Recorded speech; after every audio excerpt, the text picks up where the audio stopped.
Tingnan natin kung totoo. Raise a cup to nurses. Guys, raise a cup to nurses. So ayun guys, effective na. So, cheers to that guys. Happy Nurses Week.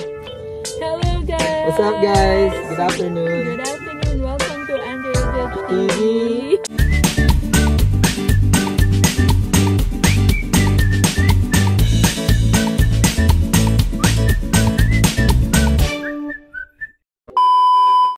And it's me, Andrea.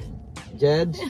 And ito na naman tayo sa ating episode ng American Dream Journey for Nurses. Episode 3. Episode Let's go. 3 na tayo guys. So, ngayon, hindi muna tayo magdi-discuss ng ating NCLEX process.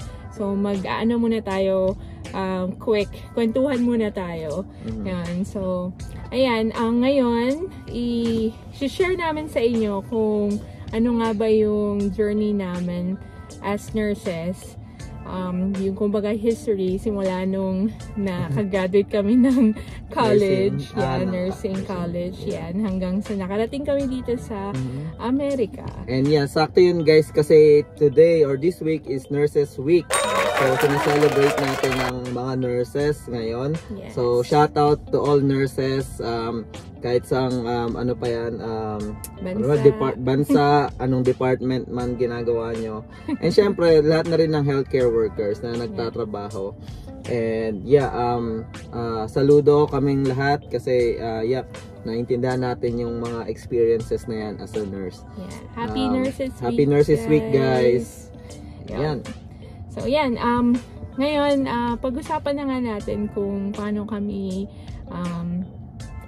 kung ano nga pala yung ano namin journey as a nurse. So, we graduated in 2009. So, yun. Graduate ako sa Far Eastern University. Tapos, ako graduate ako sa Our Lady of Fatima University. Yan. Olfu. So, ayun, magkalapit lang yung school namin. So, after graduation, ano nga ba? Ikaw muna. Ano yung nag-experience mo after graduation in 2009? So, after graduation, syempre, actually, honestly, ang dami kong struggle as a nurse eh. So, struggle in a way na simula pa lang ng studies hanggang sa makapunta dito. So, hindi ang nursing career or nursing way ko is kind of like rough. Hindi siya as smooth as tulad ng iba. Yeah. Alam ko mahirap ang nursing sa pag-aaral pero para sa akin lang so in my own experience. So yeah, I started nursing sa Far Eastern University pero hindi I think may battery exam doon, but after battery exam nakayanan ko naman yon. And then after nun is I think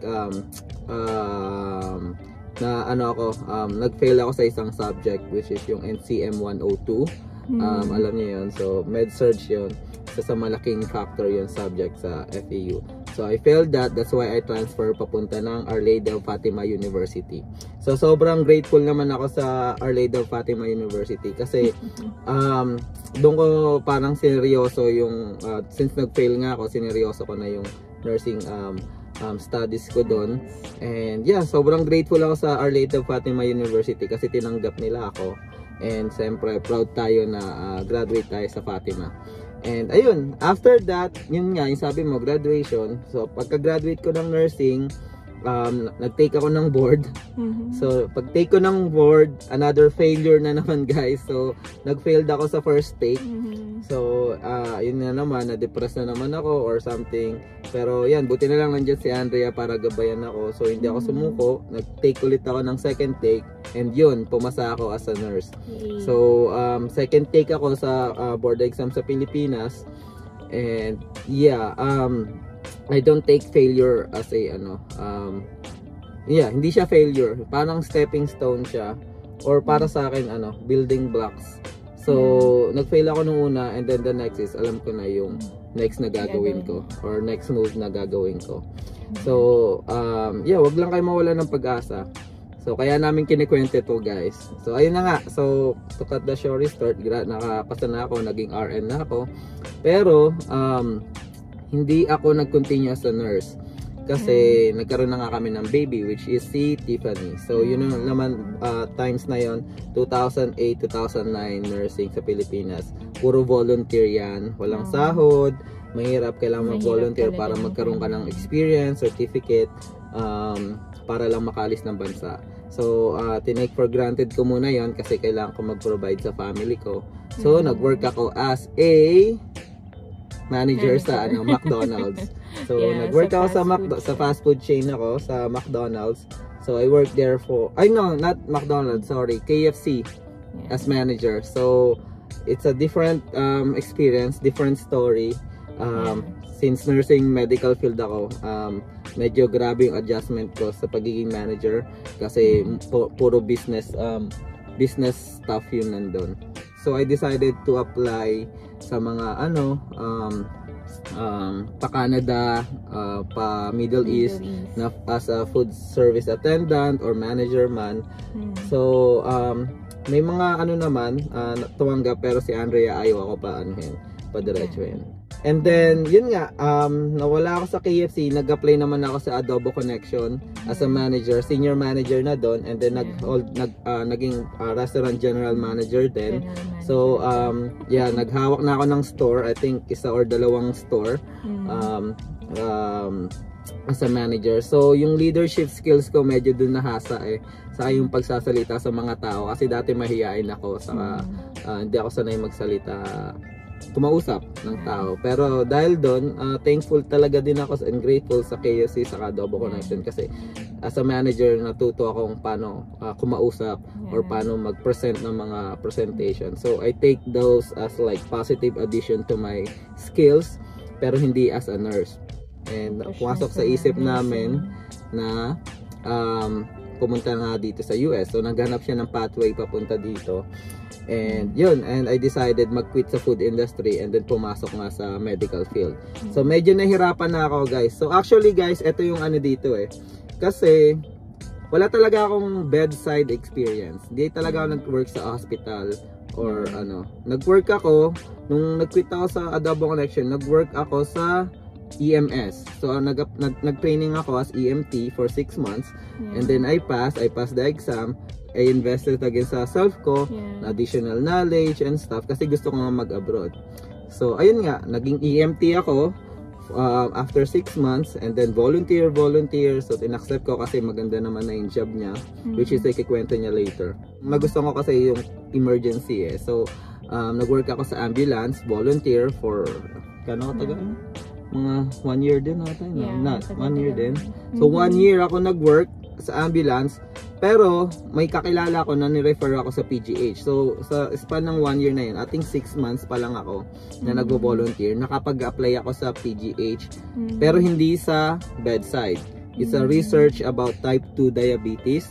So ayun, parang office type siya, work on research stuff. Nag-work ako sa ambulance, nag-work din ako sa PGH as a research. So bedside, wala talaga akong experience, guys. Buti nag-training ako sa EMS, and then nag-work ako sa ambulance. So yun, I climbed up the ladder. So sabi ko magpo-focus ako sa EMS. So nag-quit ako sa PGH kasi may ginugol din ako na makapag-abroad sa Australia, kasi number 1 ang kinukuha dyan sa Australia and Middle East.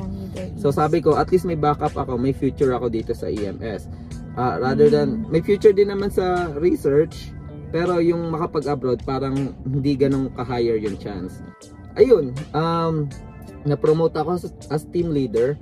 So naging TL ako sa LGV sa 16911 Lifeline. Yun yung ang aking ambulance. And shoutout sa mga taga Lifeline dyan, Boss Patrick, Sir Cholo, mga nakasama ko sa EMS. Sobrang saya ng experience. Ang sarap mag-save ng lives. So doon ako natuto mag-IV, nahasa yung pag-IV ko, nag-IV ka sa ambulance, CPR, napaka-toxic ko, guys experience So yun, pero bedside care wala. So yung mabilisang assessment, So iba kasi ang ano din ng EMS saka sa nursing sa ER. So we need to like do the rapid assessment. And then when you do that rapid assessment, kailangan mag-take ka ng action rapidly na ano dun sa ano, babagay dun sa diagnosis mo. Kasi minsan wala kaming paramedic. So parang kami na rin yung paramedic dun. After that, yun nga, nakakuha na nga si Andrea ng nursing career, ng nursing pathway papunta dito. And yan, lumipad na kami pa US. Ikikwento niya yan. So hindi doon natatapos yung struggle ko, guys. Kasi pagdating ko dito sa US, nung nakompleto ko na yung requirements ko, para makapag-take ng NCLEX, which is yung dinidiscuss niya sa ano natin, sa vlog natin, took me 5 times to to pass the NCLEX board exam. Yeah, I know. Okay lang na parang sabihin nyo, bakit tumagal ka ng 5 times? Parang yung pinaka-ano dun, guys, is I didn't quit. So I just take NCLEX, pagbaksak, take ulit, pag-aral, take ulit. So parang nakita ko nung bawat take ko, nag-i-improve naman ako, and I don't quit kasi yung goal ko gusto ko makuha Gusto ko maging USRN, makapagtrabaho ng hospital dito. Thankful din sa review center na naging family friend namin, si Ma'am Jane and si Sir MB. So shout out sa inyo, Sir and Ma'am, kasi hindi nyo ako sinukuan, tinuruan niyo ako. Ang problema ko lang pala is test taking strategy. So doon ako nag-focus, and yan, napasa ko. Yun, dumiretso na ako sa Loyola. So naghanap ako ng opening, may nakita ako, and sakto may kakilala naman doon. So pumasok ako without any experience, no experience ako. Ang pinanghawakan ko lang yung pinagjutihan natin sa Pilipinas, the OR experience. And then ang lakas pa ng loob ko kasi ano yun institution yun, guys. Isa sa malaking or level 1 trauma or malaking hospital or university dito sa Chicago. So ayun, natanggap naman ako, guys. Mabait yung nag-interview sa akin. Pinag-handwash ako, surgical handwash. So pag surgical nakuha ko naman, medyo may naalala pa ako kahit konti. 6 months training naman siya. So sa lahat na nagsasabi na kailangan mo ng experience dito sa US para pumunta, may mga nag-ano ng petition from the Philippines, hindi na nila kailangan ng experience. Meron din naman mga hospital or mga facility na need ng bedside experience. So both ways makakapunta kayo, may experience man o wala. So sa akin, guys, based lang sa experience ko, para sa akin na kailangan willing ka lang to learn, and then wag kang kakabahan, and pakita mo na kaya mong matutunan kaagad. Kasi may background ka naman na ng nursing kahit na fresh grad ka. Kasi may mga fresh grad din na tinatanggap sila. So yun yung mga talagang zero knowledge. Tayo as in talagang tayo sa yung ano natin sa yung rotation natin sa Pilipinas. May experience. Yeah. And then yun nga ang gusto din nila dito. Kasi pagka yung mga kahit na sabi mo 10-year experience ka sa Pilipinas, tapos napunta ka dito, sobrang laki na magiging adjustment mo. Kasi bakit? Kasi full of knowledge ka na and skills ng Pilipinas. Then pagpunta mo dito, lagi mo mapagko-compare. Ito yung ginagawa ko sa Pilipinas Ito yung ganito yung ginagawa ko. Which is, yung iba doon, ma-apply mo, pero yung iba, minsan hindi mo ma-apply. Kasi, mas lalo ka pang mahirapan. Kasi dito, may policy na sinusunod, may rules and regulation, ito yung gagawin, ito yung ganyan. So sobrang different. So mas maganda yung minsan na na medyo zero knowledge ka, and then ayun, parang i-grow mo, like i-accept mo lang lahat. So ganun din yung pinopromote ng sa Loyola, sa pinagtatrabahoan ko ngayon, na kahit wala kang experience, we're gonna orient you, we're gonna train you, and then they have program for graduate, fresh graduate, like new grad program. So after 6 months training, may 1 whole year pa sila na new grad program, yung parang magka-acclimate ka dun sa hospital. So ayun lang, guys, yun lang yung experience ko. Huwag lang kayong mawalan ng pag-asa. So kung feeling nyo nagpe-fail kayo or hindi sa inyo yung nursing, pero graduate kayo and may lisensya naman kayo, take nyo lang, mag-take lang kayo ng NCLEX, kasi NCLEX lang naman talaga yung tingnan makakapunta kayo dito sa sa US. Kasi yun yung parang key mo, yun yung key. Alam ko maraming proseso, pero how can you start the process is kung wala ka pang NCLEX. So habang ngayon maaga pa lang, take mo na yung NCLEX, and then may chance ka na ma-start yung process na inaantay. Just take the NCLEX, guys. Yun lang yung mapapayo ko. And yan, si Andrea na yung mag-ano ng kanyang experience as a nurse naman dito sa yung journey niya as a nurse. Oo nga. Ayun guys, sobrang yung akin sobrang ano lang, sobrang ikli lang nung akin ng aking yung journey ko as a nurse. So, kaming dalawa since 2009. So, ngayon 15 years na kaming nurse. Yung akin naman sa FE, yun nga, FEU ako graduate. And so far, yun, talagang ako kasi masipag lang talaga ako mag-aaral. So, and ako pinaaral lang din ako naman ng tita ko. So, ako, I'll just do my best na i-give back yung binibigay sa akin na opportunity na makatapos ng pag-aaral. So, yun, nakatapos ako ng pag-aaral. I graduated then with honors and yun. So, after graduation, doon ako, 2009 ako nag-graduate, 2010, doon ako nag-apply ng NCLEX. Yeah, nag-take na ako agad ng NCLEX. After, yun nga, graduation, gusto ko kasi fresh pa yung knowledge ko and I wanted to parang ready to go ka na. Ready na. Oo, ready na agad. May opportunity. Correct. So, yun, para madali lang sa akin yung exam kasi ayoko yung kunyari nag-work na ako tapos saka pa ako mag-take ng exam. And since may opportunity naman ako makapag-take, so, yun, ginrab ko na din yung opportunity na makapag-exam ako. And luckily, napasa ko siya ng puro one take siya, guys. So yun, after yun ng board exam, so nag-board exam muna ako, nakapasa ako, and then NCLEX naman, napasa ko na din. Kabaliktaran ko, guys. Puro siya first take. So yun, after nun is nag-work naman ako sa clinic. So mahirap talaga ng time na yun, 'di ba, Dad? Mahirap maghanap ng hospital kung saan ka magwo-work. Yeah. So, na may sahod. Yeah. Syempre, hindi naman talaga kami mayaman. So, kailangan ko din talagang magtrabaho. So, yun, buti na lang may nakilala kami dun sa kanila na may kakilala sa clinic. So, yung clinic sa may Katipunan, multi-specialty clinic siya, parang international din siya. Yun, doon ako na nagtrabaho for 2 years, and then nung nagka-baby na kami, si Tiffany, nag-stop na ako after nung 2 years na yon. So, hindi pa ako nagkakaroon ng opportunity na makapunta dito sa Amerika since nung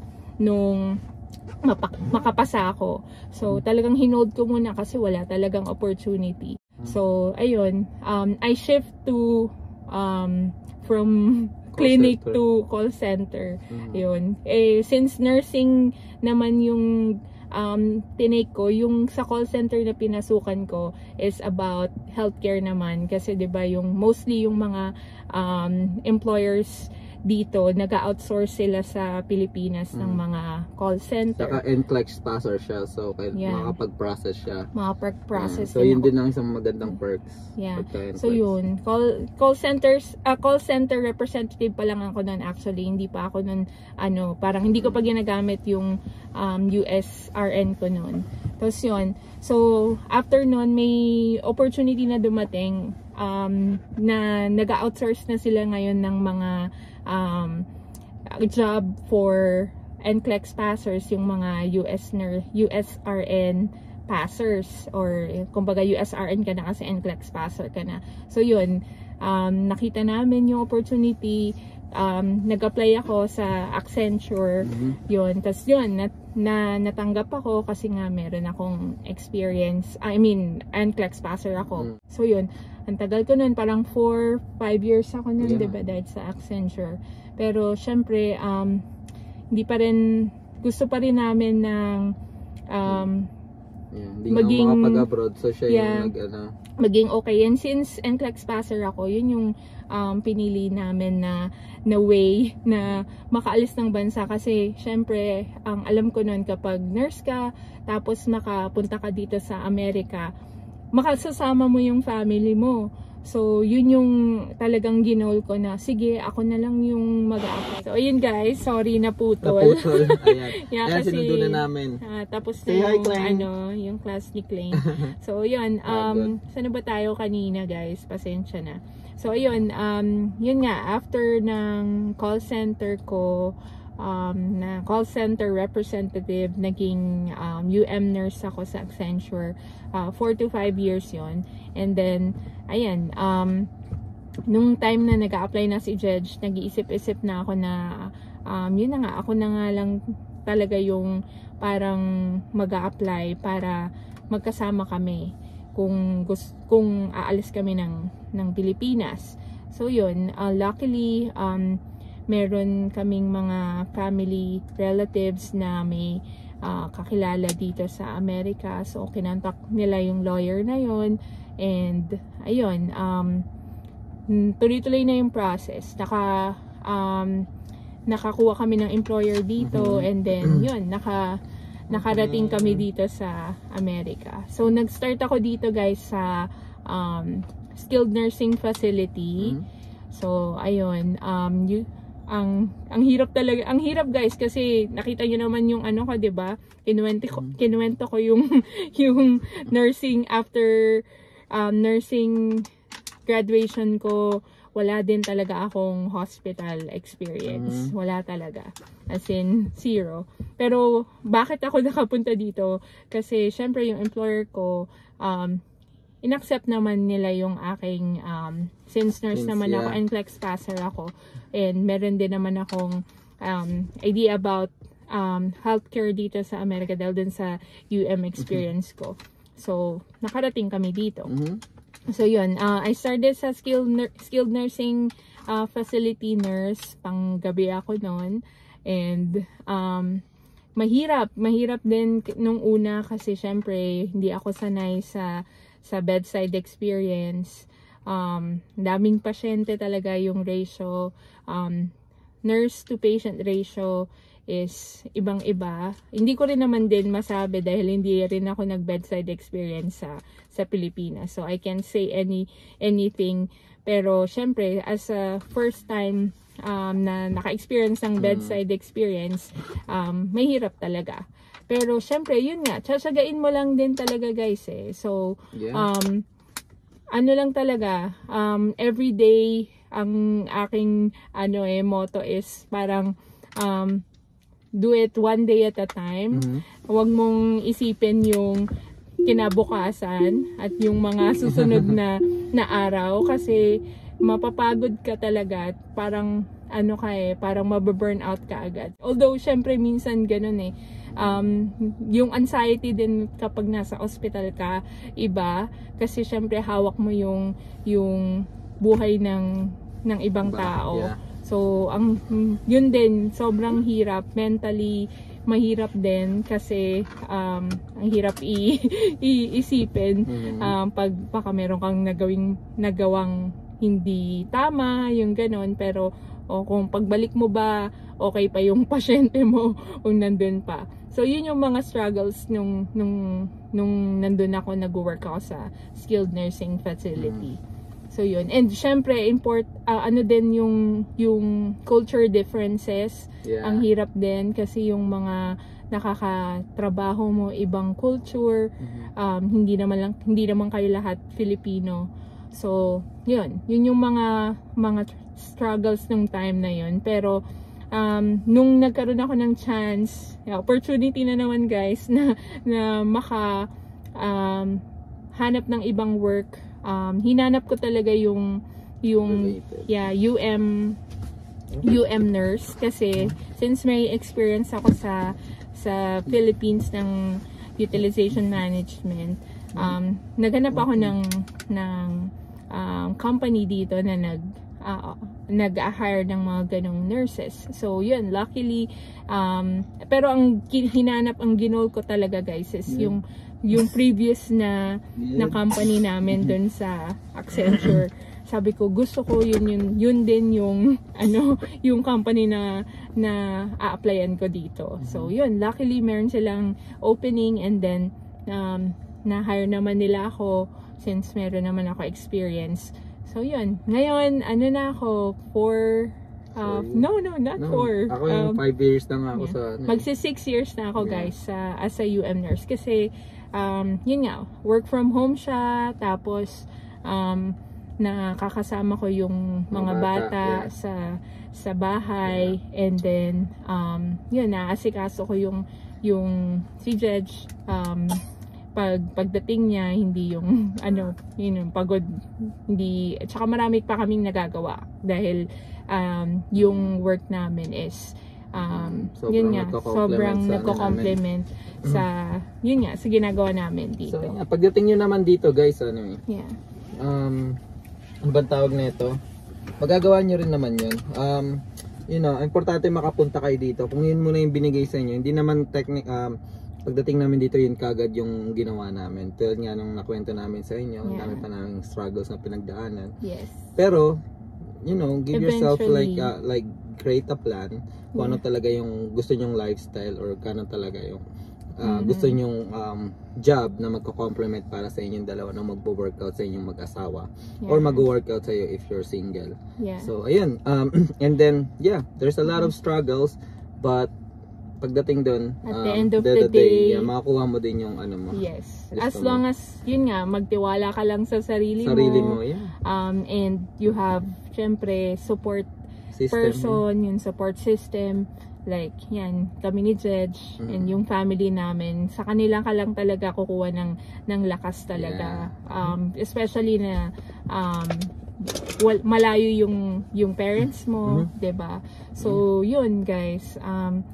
Maraming opportunities dito guys. So, hindi lang sa ospital. So, marami. Kagaya ko, nasa corporate world ako, pero nurse pa rin ako.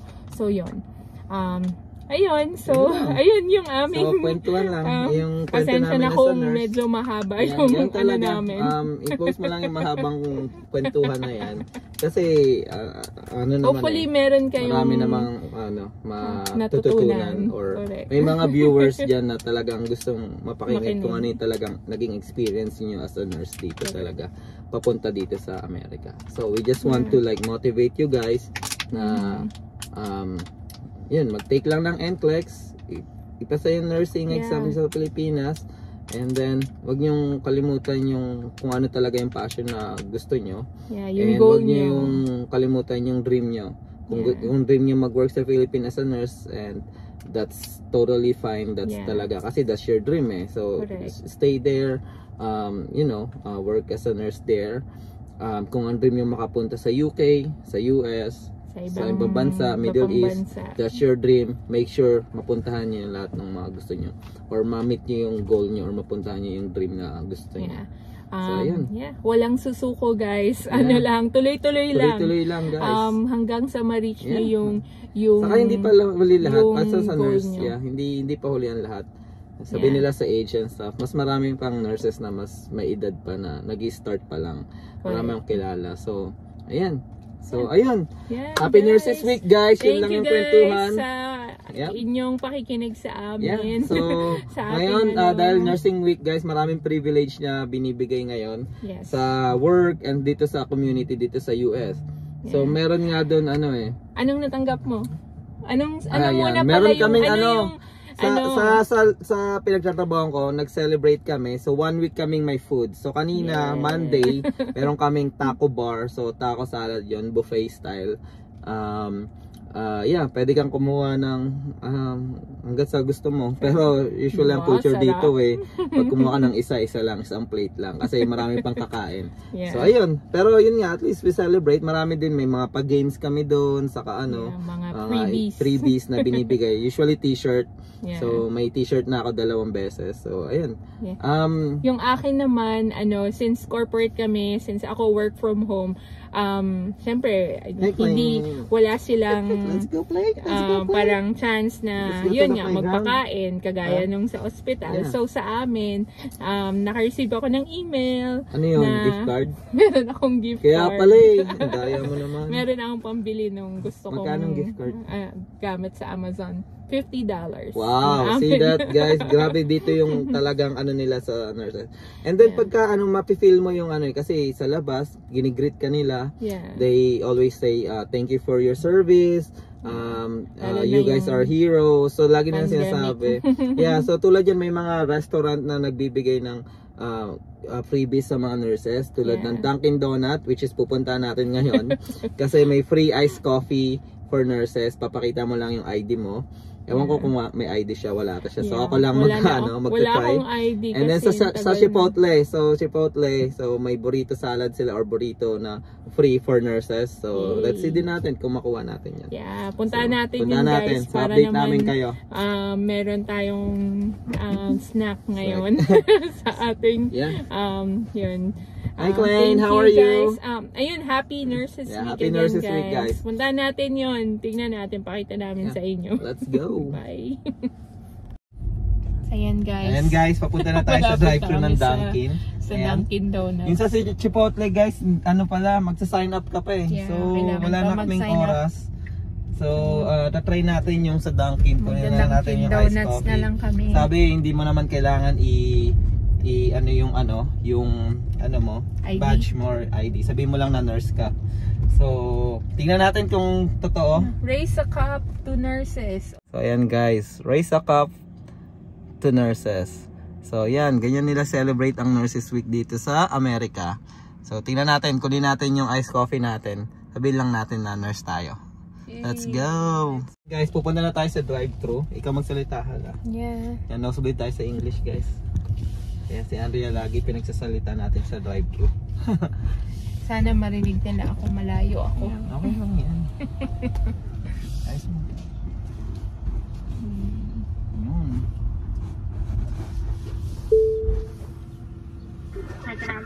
Hi, hello.